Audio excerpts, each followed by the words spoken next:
Hi ನಮಸ್ಕಾರ ಕರ್ನಾಟಕ. ನಾನು ನಿಮ್ಮ ಇನ್ಫಿಬ್ರೋ. ಇತ್ತೀಚೆಗಷ್ಟೇ ನಾನು ಬಸವೇಶ್ವರ ದೇವರ ದರ್ಶನ ಪಡೆಯೋಕೆ ಅಂತ ಕುರುವತ್ತಿ ಕ್ಷೇತ್ರಕ್ಕೆ ಹೋಗಿದ್ದೆ. ಸುಮಾರು 600 ವರ್ಷಗಳ ಇತಿಹಾಸವಿರೋ ಈ ದೇವಸ್ಥಾನ ಶಾಂತಿ, ಧರ್ಮ, ಶಕ್ತಿ ಹಾಗೂ ನಂಬಿಕೆಗೆ ಸಾಕ್ಷಿಯಾಗಿದೆ. ಇಲ್ಲಿ ಪೂರ್ವದಿಂದ ಪಶ್ಚಿಮಕ್ಕೆ ಹರಿಯುವ ತುಂಗಭದ್ರಾ ನದಿಯು ಗಂಗಾ ನದಿಯ ಪವಿತ್ರತೆಗೆ ಸಮಾನವಾಗಿದ್ದು, ಇದೇ ಒಂದು ಕಾರಣದಿಂದ ಈ ಕ್ಷೇತ್ರಕ್ಕೆ ದಕ್ಷಿಣ ಕಾಶಿ ಎಂಬ ಹೆಸರು ಕೂಡ ಉಲ್ಲೇಖವಿದೆ. ಇಲ್ಲಿನ ಇನ್ನೊಂದು ಆಶ್ಚರ್ಯಕರ ಸಂಗತಿ ಏನಂದ್ರೆ, ಗುಡಿಯಲ್ಲಿರುವ ನಂದಿ ವಿಗ್ರಹ ದಿನದಿಂದ ದಿನಕ್ಕೆ ಬೆಳೆಯುವುದಾಗಿ. ಆದರೆ ಅಲ್ಲಿನ ಸ್ಥಳೀಯರೊಬ್ಬರನ್ನ ಕೇಳಿದಾಗ ನಿಜ ಸಂಗತಿ ಗೊತ್ತಾಗಿದ್ದು ಹೀಗೆ. ಸುಳ್ಳು ಆರ್ ಹೆಂಗ್ ಹೋಗೈತ್ರಿ ಕಲ್ಲ ಇದ್ರೊಳಗೆ ಮತ್ತೆ ಬೆಳೀತದ ಅಂತಾರಲ್ರಿ? ಬೆಳೆದಿಲ್ಲ ಅದು ಎಷ್ಟದನ ಅಷ್ಟೇ ಇದೆ. ಹಂಗ್ ಬೆಳೆದಿದ್ರ ಗುಡಿ ನೋಡಿ ಎಬ್ಸ್ಕೊಂತ ಕಟ್ಕೊಂತ ಹೋಗ್ಬೋದು.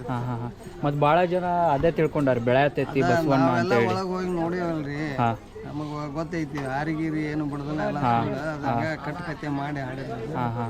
ಬಸವಣ್ಣನ ಎಷ್ಟದನ ಅಷ್ಟ ಅದ. ಏನ 30ನೇದ ಇದಕ್ಕೆ ಶತಮಾನಕ್ಕ ಅವ ಎದ್ದು ಗರಿಕೆ ಮೇಯ್ಬೇಕು ಅಂತ ಹೇಳ್ತಾನಲ್ಲ ಬಬಲಾಜಿ, ಆ ಥರ ಆದ್ರೂ ಹೇಳ್ಬೋದು. ನಂದಿ ವಿಗ್ರಹ ಬೆಳೆಯುವುದಿಲ್ಲ, ಬದಲಾಗಿ 30ನೇ ಶತಮಾನದಲ್ಲಿ ಲೋಕ ಕಲ್ಯಾಣಕ್ಕೋಸ್ಕರ ನಿಜ ರೂಪ ತಾಳುವುದಾಗಿ ತಿಳಿದು ಬಂತು.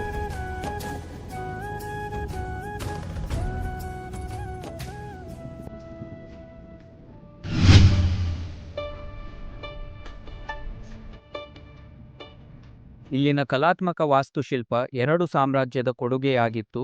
ಮೂಲ ಗರ್ಭಗುಡಿ ಮತ್ತು ಭಾಗಶಃ ರಚನೆ 12ನೇ ಶತಮಾನದ ಚಾಲುಕ್ಯರಿಂದ ನಿರ್ಮಿತಗೊಂಡು 14ನೇ ಶತಮಾನದ ಅಂತ್ಯದಲ್ಲಿ ವಿಜಯನಗರ ಸಾಮ್ರಾಜ್ಯದ 1ನೇ ಸೋಮೇಶ್ವರರಿಂದ ಪೂರ್ಣಗೊಂಡಿತು.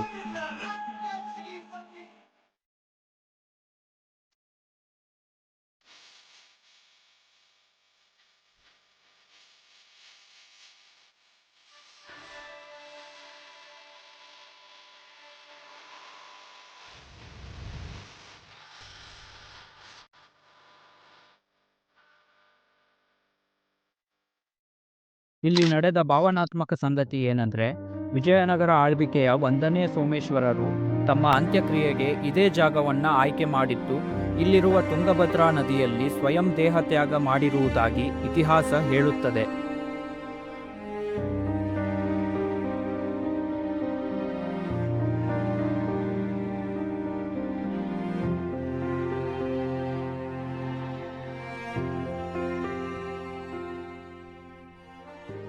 ಇಲ್ಲಿ ಹರಿಯುವ ತುಂಗಭದ್ರಾ ನದಿಯಲ್ಲಿ ಸ್ನಾನ ಮಾಡಿ ಬಸವೇಶ್ವರ ಹಾಗೂ ಮಲ್ಲಿಕಾರ್ಜುನ ದೇವರ ದರ್ಶನ ಪಡೆದರೆ ದೇಹದಲ್ಲಿ ಮೂಡಿದ ಎಲ್ಲ ರೀತಿಯ ಗಾಯಗಳು ಹಾಗೂ ಕುರಗಳು ವಾಸಿಯಾಗುತ್ತವೆ ಎಂಬ ನಂಬಿಕೆ ಭಕ್ತರಲ್ಲಿದೆ. ಸಾವಿರಾರು ಭಕ್ತರಿಗೆ ನೆರಳಾಗಿರುವ ಈ ಕ್ಷೇತ್ರ ಹಲವಾರು ಪವಾಡಗಳನ್ನು ಸೃಷ್ಟಿಸಿದೆ, ಹಾಗೆ ಮುಂದೆ ಕೂಡ ಸೃಷ್ಟಿಸುತ್ತೆ. ಹರ ಹರ ಮಹಾದೇವ್.